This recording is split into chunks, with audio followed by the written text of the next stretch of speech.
Hi hello నమస్తే welcome to my channel. ఈ channel కొత్తగా చూస్తున్నట్టయితే ముందుగా సబ్స్క్రైబ్ చేసుకోండి. అలాగే నేను చెప్పే వీడియో నచ్చితే మాత్రం అందరికీ షేర్ చేయండి. ఈరోజు మన టాపిక్ వచ్చేసి మన డబుల్ స్మార్ట్ యూఎస్ఏ రివ్యూ అయితే చెప్పబోతున్నాను భయ్య.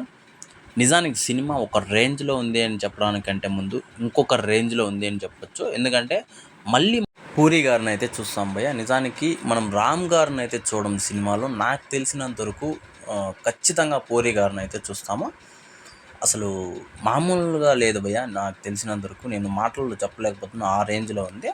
కాకపోతే స్టోరీ మాత్రం సేమ్ కంటెంట్ అన్నట్లే అనిపించింది భయ్య. అంటే డబుల్ ఇస్మార్ట్ శంకర్కి మామూలు ఫస్ట్ ఇస్మార్ట్ శంకర్కి పెద్ద డిఫరెన్స్ ఏం లేదన్నట్టుగా అనిపించింది భయ్య. అదొక్కటి తప్పించి మిగతా సినిమా ఓవరాల్గా చూడడానికి అసలు నాకు నిజంగా మళ్ళీ పూరి గారు అసలు ఒక రేంజ్లో పూరి గారు యాక్టింగ్ చేసినట్లు అన్నట్లు అనిపించింది భయ్య. నాకు మాత్రం ఆయన మార్క్ ఎలా ఉంది అంటే మన కళ్ళకు కట్టినట్లయితే సినిమా చూడంగానే తెలిసిపోతుంది. ఆయన మార్క్ మాత్రం ఆ రేంజ్లో పడింది భయ్య సినిమాకి.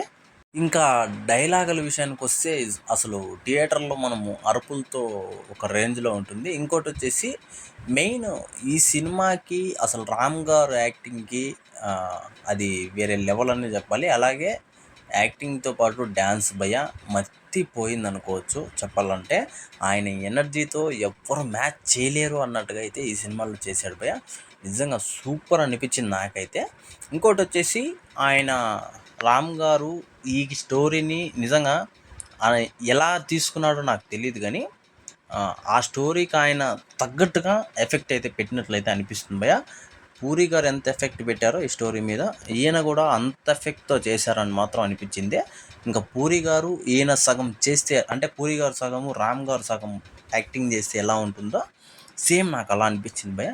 సూపర్ అనిపించింది నాకైతే మాత్రము. ఓవరాల్గా పాటలు కానీ బ్యాక్గ్రౌండ్ మ్యూజిక్ కానీ మణి శర్మ గారు చంపేశారనే అనుకోవాలి.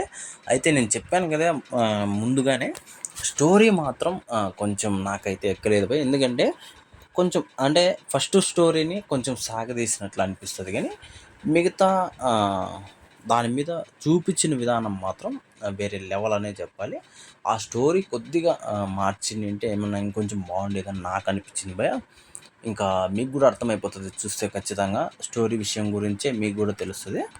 ఓవరాల్గా సినిమా థియేటర్లోనే చూడండి భయ, ఖచ్చితంగా అదిరిపోతుంది. సినిమాకి పేరు పెట్టాల్సిన పని లేదు.